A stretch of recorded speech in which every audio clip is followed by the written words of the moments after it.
Welcome back to the Warcraft news. I gotta be real with you, today's episode is honestly kind of nostalgic. So here's the situation we're in. Patch 11.2 is just 1 week away. The current PTR build is actually marked as the release candidate. That means it's the build that we're going to get. But of course, there's a question. Is it actually ready? Well, let's take a look at what some people are saying. There are complaints about completely abandoned classes. People are starting to think that hero talents were a massive mistake because of all the complexity that the game's classes have now got from a balancing perspective. We'll talk about all that, but for the nostalgia, here's the kicker. The return of a universally reviled decision from Battle for Azeroth, and that is a rotating vendor. So, welcome back to the news, but don't worry, it is not all doom and gloom. There are actually a few really nice game changes to talk about as well. But hang on a sec, I've got something really cool. So, do you know what's nice? Never not having the cable that I need while also having a bag that isn't full of cables. And today, UGREEN, who are our sponsor, are at it again, and they're letting me achieve that. So get a load of these, right? This is their latest models, which now have got built-in retractable cables. These are absolutely amazing. But it is still handy to have a cable in case you need one, say for charging multiple devices, and that's where this comes in. This is, very simple, a little retractable cable. And man, it's absolutely brilliant. It's got a tiny footprint, and it never gets tangled, it never gets snagged, and it stores away neatly. It's so nice. And then, of course, we got the 20,000 milliamp hour battery. This thing is awesome. It'll charge up at 100 watts. It can output 100 watts as well through its retractable cable, plus 65 watts from the USB-C at the same time for 165 watts of once, which is enough capacity to recharge your MacBook Air 13 1.3 times, or say an iPhone 16 3.6 times, which is a lot. It's very handy when you're traveling, and it'll charge from every port at once. And then finishing off my kit, this is just lovely. 65 watt charger, retractable cable built in, and I just really didn't appreciate how nice it is not having a rat's nest of cables everywhere. And of course, being UGREEN, these have overvolt, overcharge, overtemperature, and short circuit protection, and basically, I'm always staggered by their price to performance. It's actually at the stage now where my parents, my partner, and my colleagues are defaulting to UGREEN for very good reason, and you'll find the best prices for these with the links below. Let's start with the big story then. It's the patch 8.3 PTSD. Which is a little bit extreme, but basically here's what's going on. One of the improvements coming to Delves in Season 3 is Zahran, and if you progress your journey a little bit, he will show up, and when he does, he'll sell champion-level trinkets at the end of Tier 9 Delves. Now, that does actually sound like a big upgrade, right? It's really cool. But here's the thing. During testing, Lazy noticed something rather strange. These trinkets seem to change with updates. But then a few days later, they spotted a pattern that Zahran actually changes what he sells on a daily basis, and it's got a 5-day rotation. Sound familiar? Well, it's just like the rotating corruption vendor from Battle for Azeroth. That was the one that kind of drove everyone completely insane, which at least was somewhat on theme with what that patch was meant to be. Now look, this may not seem like a big deal. I mean, you can just check back later, right? Just go do it again the next day. But as an example, imagine this. You're a player who does not know that this NPC rotates. You go and you finish a Tier 9 Delve. He shows you a few trinkets. You dump your undercoins on them. Then you dump some Valor Stones on some upgrades. Nice, you're happy. But then the next day, you see him again. You talk to him, and you see that he's got better trinkets. And now suddenly you feel stupid. You feel like you wasted a bunch of currency yesterday, right? I mean, hey, skill issue. You should have read Wowhead, because sometimes it really does seem like, well, the game just expects you to read Wowhead and to know these things. So one of the points people are making here is that it's quite frustrating, it's bad for usability, but also it can lead to people wasting their resources, being confused, generally speaking, just feeling bad about how they've earned things in the game. And there really are a ton of downsides here, and effectively no upsides. I mean, maybe the surprise, the enjoyment, the sheer thrill of new trinkets. Maybe that's exciting for someone. I don't really think it is.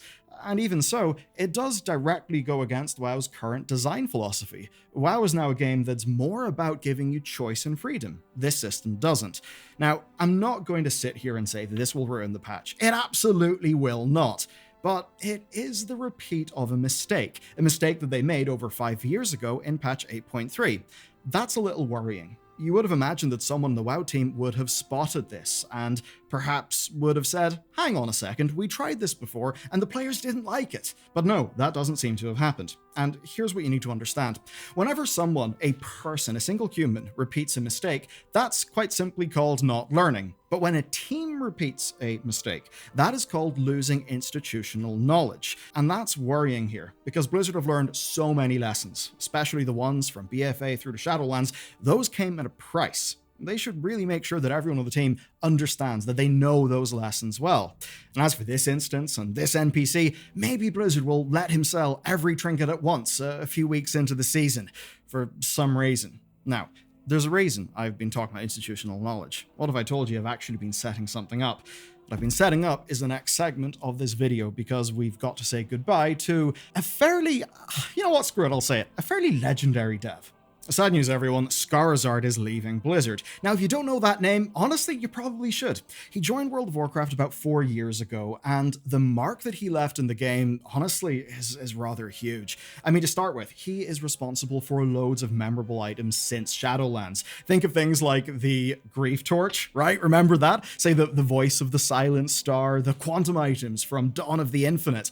Essentially, as a senior systems designer on the awards team, he was involved in all sorts of things, including the item upgrade system. And this is all the way from inception to all of the consistent fixes that we've been getting to it every season. And most recently, he called the Raid Renown track his baby. And it seems that that's been a pretty good success for the team. They're keeping it into the next patch, and the next version of the Raid Renown is honestly way better. It actually shows they've learned and they've made improvements. So, he's seemingly been a fairly influential dev who's done a really good job. And not just in-game. I mean, in the top comment on an interview with Max, he was called an S-tier yapper. If you can't speak Zoomer internet, that's a compliment. And if you listen to the interview, yeah, you'll agree. He does an amazing job. He was outwardly passionate in a way that people just loved and connected with. Max and Dratnos could barely get a word in. The dude was just so hyped talking about WoW. So it's obviously sad that he's leaving. Not because he was fired or anything. He actually did talk about why.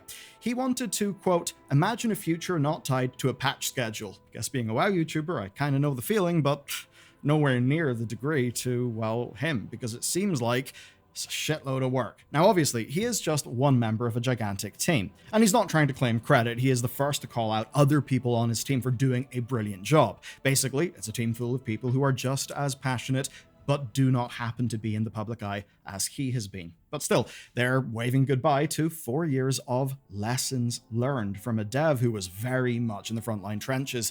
And that's another danger of this aggressive patch cycle: developer burnout.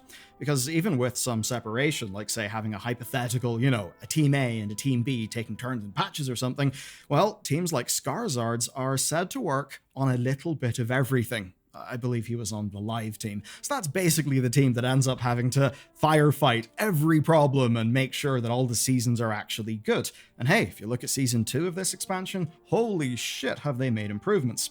Now, that kind of marathon running is not for everyone, especially not if it's a years-long marathon and one that is without an end in sight. Now, this is a WoW problem, but it's also a live service game problem. People will naturally burn out, and it's inherent in the format of game that it's kind of hard to develop. It's hard to keep a team just on mission and passionate when it is, in some ways, an endless death march. So honestly, props to Ian for sticking it out so long. But I'd also say there's another problem, and it's that of selection criteria. Yeah, we're going to go all Charles Darwin in this shit. But basically, often people who like to innovate and shake shit up, they kind of are sprinters, They sprint, they stop, they sprint. They're not as consistent. Marathon runners are perhaps more the kind to make small, consistent improvements and work at a solid pace. Now, both types of person are necessary in a high-performing team, but it can be pretty tough to make sure that there's a place for both of those types of people within your teams. And when I look at World of Warcraft, I do get worried sometimes that it's a bit of a death march, especially when we've seen patches launch in a way that hasn't been great. Because imagine you're in Scarizard's position, right? You're working on real, just close to the player base content. Your hand is pretty much in every patch, but you see, Codex of Chromie is borked. The patch after that launches with a whole bunch of issues, a whole bunch of things being broken. You get features like the Arathi stuff in Hallowfall in patch 11.17 or 11.15 that was broadly seen to not be that good and also didn't work when it launched. You've got things like dastardly duos that really, I mean, some of us did it in PTR, didn't touch it in live, and I know it's the same for loads of people who just weren't really bothered with it. Now, I'm not saying that dastardly duos wasn't good because they're shit devs with bad ideas. I actually think there was loads of potential in that. It's just it needed more time in the oven.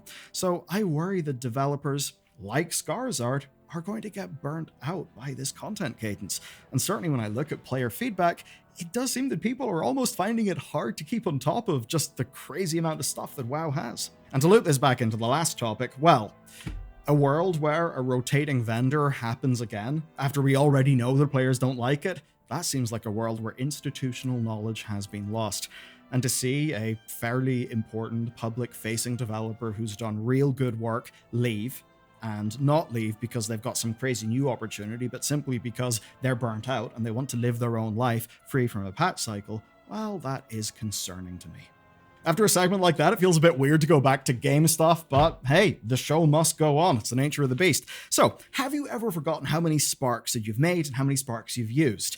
Well, it's taken Blizzard a few years, but they have finally made a spark counter.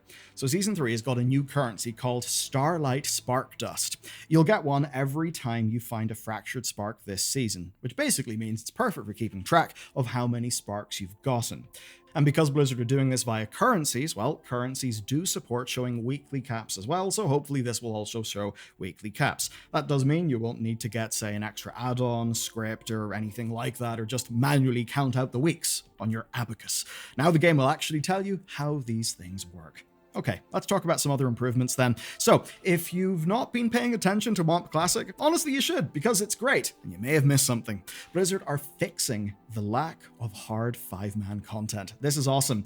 They're called Celestial Dungeons, and instead of including Raid Finder and Mop, they're moving LFR loot into something new. So, Celestial Dungeons are basically queued raid difficulty dungeons, right? So the difficulty of a raid, but it's a dungeon and you're kind of getting LFR-like loot. Essentially, the team are building on what they did with Titan rune dungeons and Elemental rune dungeons, which were from the previous classic iterations, but here, these are, I think, much more interesting as a replacement for LFR. The way it works is they'll release 2 weeks after each raid. They'll add raid enemies and mechanics to the existing dungeon pool as well, and when you complete dungeons, you'll get August Stone Fragments, which you can trade in for LFR gear.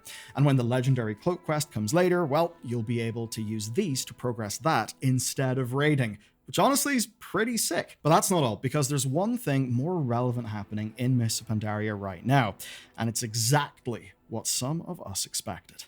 Now that it's live, many players are finally experiencing what so many of us would call peak World of Warcraft combat design.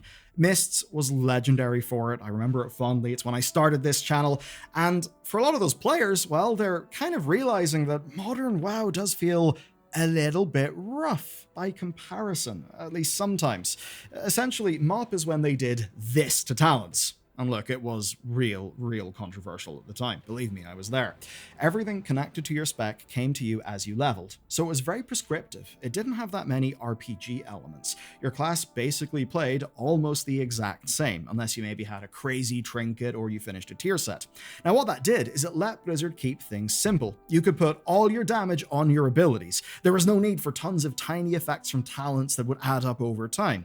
And essentially, the lack of variables let class designers do absolutely excellent work. So people have started taking a look at modern talent trees, and of course also at hero talents, and they're starting to blame these things for how modern WoW can sometimes feel to play. And here's what they mean when they bring this up as a problem. Instead of hitting Bladestorm for huge area of effect damage, what do?